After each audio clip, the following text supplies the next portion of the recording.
Shalom, kami dari kelompok 5 yang beranggotakan Cecilia Margareta, Lasti Angelika Esmalau, Valdevina Burumaha. Kami akan mempresentasikan mengenai atribut Alkitab. Yang kami akan bahas adalah mengenai pendahuluan dan juga salah satu atribut Alkitab yaitu clarity atau kejelasan. Sebelum berbicara lebih lanjut, perlu kita ketahui bahwa ada berbagai jenis dan tingkat kepastian dalam jangkauan yang lebih luas dari penginderaan dan pengetahuan manusia. Ada kepastian yang didapat oleh pengamatan pribadi. Kita benar-benar yakin akan apa yang kita lihat dengan mata, kita dengar dengan telinga, dan juga kita sentuh dengan tangan.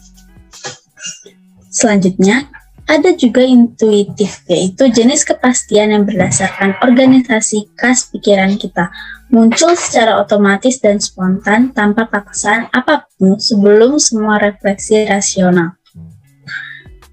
Selanjutnya, ada kepastian didasarkan pada saksi dari orang yang kredibel, yaitu suatu kepastian yang sangat penting dan secara substansional memperluas pengetahuan kita dalam kehidupan sehari-hari dan dalam studi sejarah. Lalu, bagaimana kepastian kejelasan dalam agama atau iman? Kejelasan dalam agama atau iman tidak boleh direduksi menjadi apa yang berasal dari indera kita atau secara matematis dan logis disimpulkan dari pengalaman indrawi kita.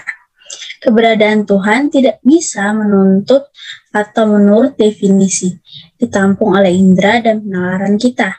Lalu, agama memiliki karakternya sendiri dan harus memiliki kepastiannya sendiri yang tersedia bagi mereka yang sederhana dan tidak canggih, serta bagi mereka yang melek filosof. Oleh sebab itu, Alkitab memiliki atribut kejelasannya sendiri. Definisi kejelasan kitab suci yaitu Alkitab ditulis sedemikian rupa sehingga ajarannya dapat dipahami oleh semua orang yang membacanya, yang mencari bantuan Tuhan dan bersedia untuk mengikutinya. Namun, begitu kita telah menyatakan hal ini, kita juga harus menyadari bahwa ada banyak orang, bahkan umat Allah, sebenarnya salah memahami kitab suci. Untuk kejelasan mengenai penjelasan dan juga dasar naskah akan dijelaskan oleh teman kami, Lasti. Yang selanjutnya adalah kejelasan atau clarity melalui penjelasan dan dasar naskah. Ketika kita membaca Alkitab dengan serius, maka kita akan menyadari ada beberapa bagian Alkitab yang mudah dipahami dan ada beberapa bagian Alkitab yang sulit dipahami. Tidak semua bagian kitab suci dapat dipahami dengan mudah, seperti contohnya surat-surat Paulus.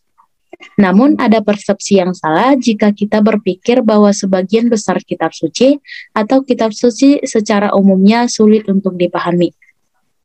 Perjanjian Lama dan Perjanjian Baru sering menegaskan bahwa kitab suci ditulis sedemikian rupa sehingga ajarannya dapat dipahami oleh orang percaya yang biasa. Tidak ada hal-hal yang tidak mungkin untuk dipahami, tetapi hanya sulit untuk dipahami. Yang selanjutnya adalah Alkitab sering menegaskan kejelasannya sendiri. Tuhan mengharapkan semua umatnya mengetahui dan dapat berbicara tentang sabdanya dengan penerapan yang tepat pada situasi kehidupannya. Mazmur 1 ayat 2 memberitahu bahwa orang yang diberkati adalah orang yang merenungkan hukum Allah siang dan malam.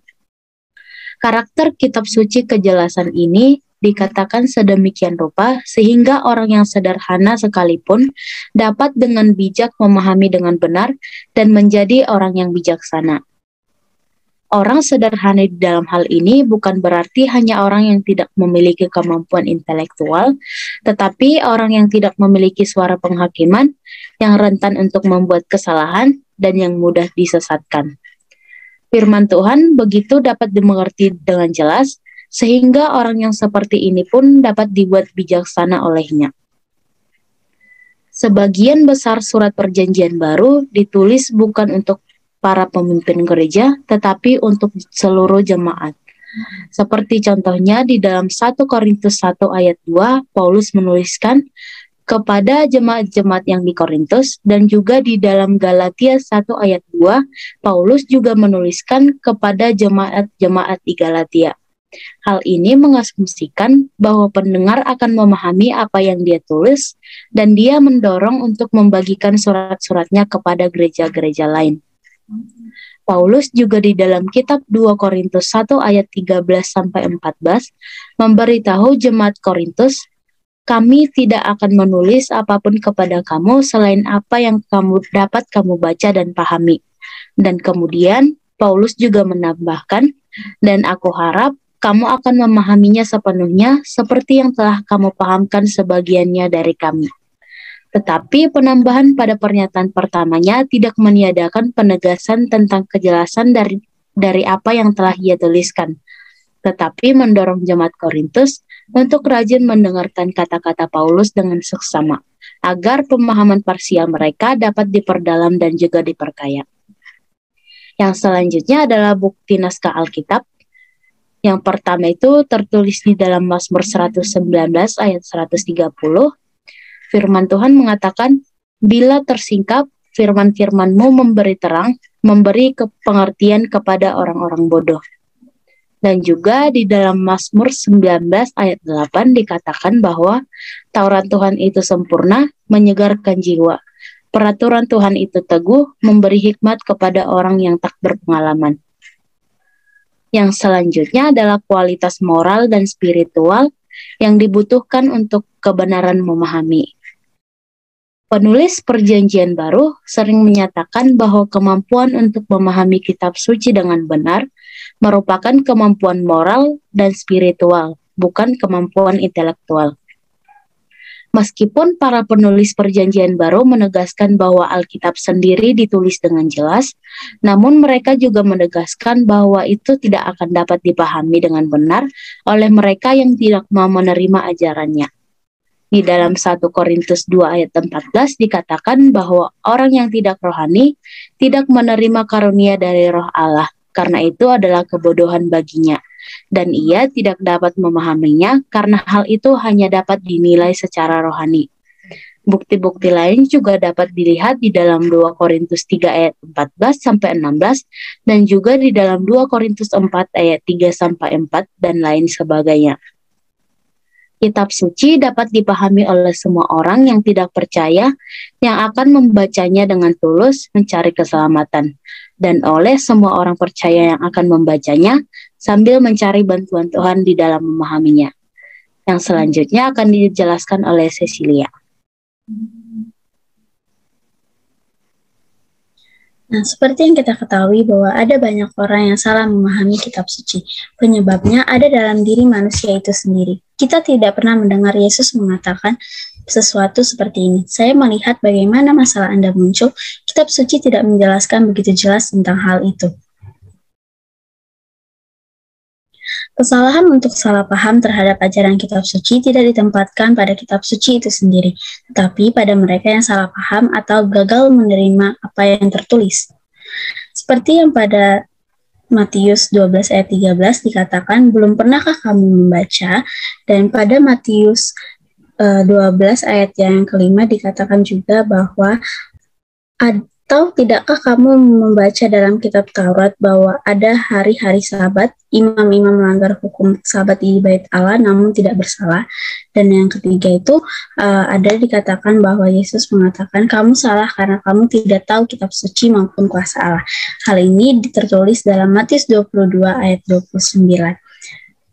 Nah, oleh sebab itu kita dapat mengetahui bahwa segala sesuatu yang dalam memahami Alkitab salah karena diri manusia itu sendiri, dan adanya banyak ketidaksepakatan tentang makna kitab suci sepanjang sejarah mengingatkan juga bahwa kita manusia tidak disiratkan atau disarankan untuk mengetahui atau memahami secara keseluruhan kitab suci.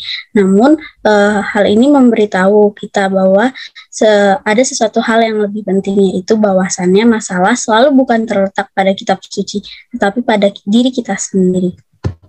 Lalu bagaimana cara menghindari kesalahpahaman dalam memahami kitab suci? Kita dapat menggunakan prinsip penafsiran Alkitab yang telah dibentuk oleh para guru Alkitab.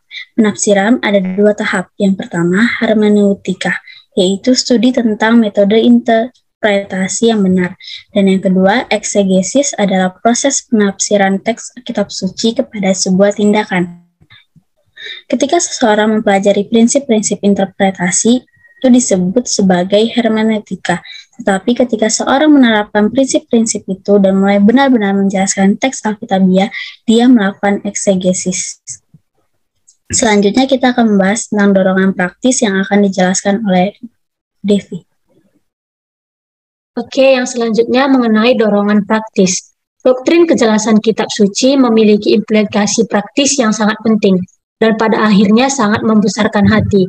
Ini memberitahu kita bahwa di mana ada area ketidaksepakatan doktrin atau etika, misalnya mengenai baptisan atau takdir atau pemerintahan gereja, dan dalam hal ini hanya ada dua kemungkinan penyebab ketidaksepakatan ini.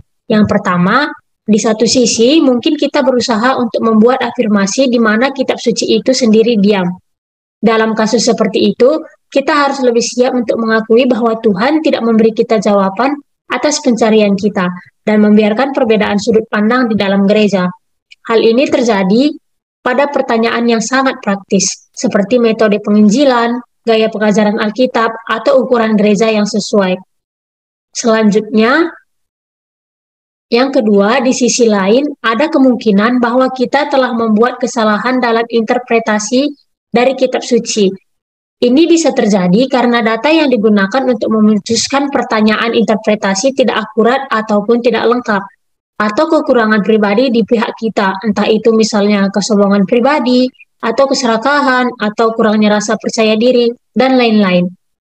Hal-hal yang tidak Allah beritahu melalui kitab suci, maka kita harus mencari tahu dengan akal pikiran yang sudah Allah karuniakan kepada manusia.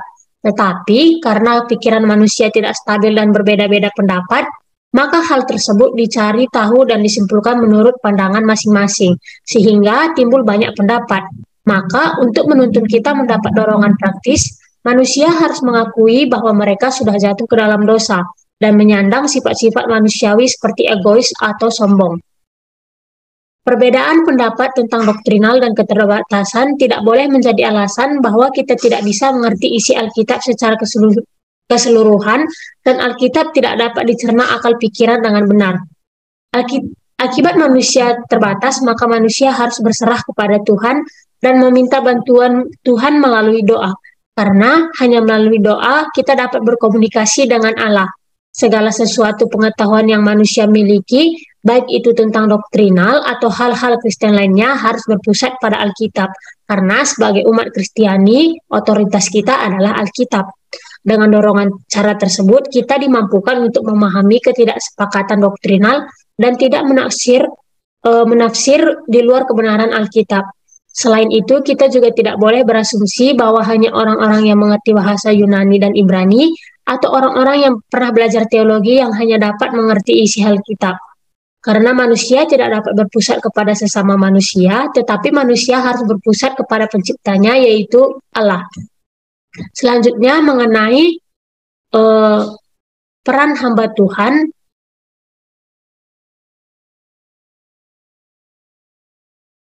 Selanjutnya mengenai peran hamba Tuhan dan lulusan sekolah teologi. Meskipun kita tidak boleh menyerah kepada orang-orang yang mempelajari teologi atau sarjana Alkitab, tetapi kita dapat ditolong untuk memahami Alkitab dalam pengetahuan khusus tentang bahasa Ibrani dalam Perjanjian Lama dan bahasa Yunani dalam Perjanjian Baru. Yang pertama, mereka bisa mengajar kitab suci dengan jelas, mengkomunikasikan isinya kepada orang lain, dan dengan demikian memenuhi jabatan sebagai guru yang disebutkan dalam Perjanjian Baru.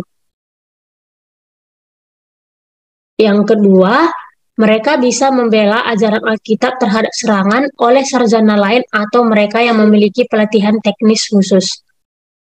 Seiring berkembangnya zaman, semakin banyak timbul ajaran-ajaran sesat dan menolak keras ajaran Alkitab. Nabi-nabi palsu tersebut memiliki pelatihan khusus berupa mempelajari pengetahuan teknis dalam studi sejarah, linguistik, atau filosofis, dan mereka menggunakan pelatihan tersebut untuk melancarkan serangan mereka yang agak canggih terhadap pengajaran kitab suci.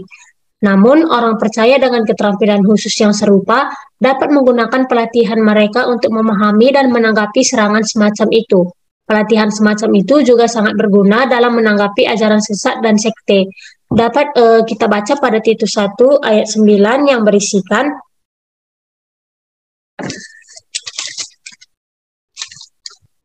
dan berpegang kepada perkataan yang benar, yang sesuai dengan ajaran yang sehat, supaya ia sanggup menasihati orang berdasarkan ajaran itu, dan sanggup meyakinkan penentang-penentangnya. Yang ketiga, mereka bisa mengeksplorasi bidang baru untuk memahami ajaran kitab suci. Mengeksplorasi artinya bukan membuat pemahaman baru atau menafsirkan isi Alkitab secara individualistis, tetapi menggunakan firman Allah dalam Alkitab untuk menjawab pertanyaan-pertanyaan dari orang-orang percaya ataupun tidak percaya. Melalui Alkitab, mereka dapat menyimpulkan dengan kata-kata yang lebih sederhana agar mudah dipahami orang lain. Yang keempat, mereka bisa suplemen mempelajari kitab suci untuk kepentingan gereja. Sarjana Alkitab sering memiliki pelatihan yang akan memungkinkan mereka untuk menghubungkan ajaran kitab suci dengan sejarah yang kaya dari gereja, dan untuk membuat penafsiran kitab suci lebih tepat dan maknanya lebih hidup dengan pengetahuan yang lebih besar daripada bahasa dan budaya di mana Alkitab itu tertulis. Keempat fungsi ini bermanfaat bagi gereja secara keseluruhan, dan semua orang percaya harus berterima kasih kepada mereka yang melakukannya. Namun, fungsi-fungsi ini tidak boleh dimasukkan kepada hak untuk memutuskan bagi gereja secara keseluruhan apa doktrin yang benar ataupun yang salah, dan bagaimana perilaku yang pantas atau tidak pantas dalam situasi yang sulit. Jika hak seperti itu dipertahankan oleh para sarjana Alkitab yang terlatih secara formal, maka mereka akan menjadi elit dalam kalangan pemerintahan di gereja, dan fungsi biasa pemerintahan gereja seperti yang dijelaskan dalam Perjanjian Baru akan otomatis terhenti. Proses pengambilan keputusan gereja harus diserahkan kepada pengurus gereja tersebut, apakah mereka ulama atau bukan. Yang terpenting dalam pemerintahan gereja dan jemaatnya tidak hanya kepada pengurus berpusat, tetapi juga secara terbuka kepada semua jemaat.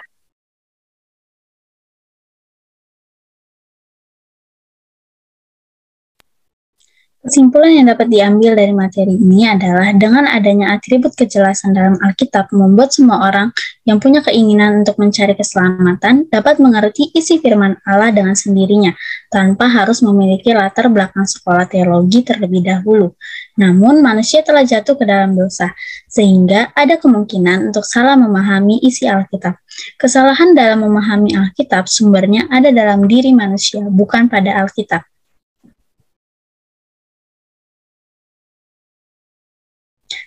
Berikut ini adalah sitasi atau sumber yang kami gunakan dalam menyusun materi presentasi. Sekian presentasi dari kami, mohon maaf jika ada kesalahan kata. Terima kasih.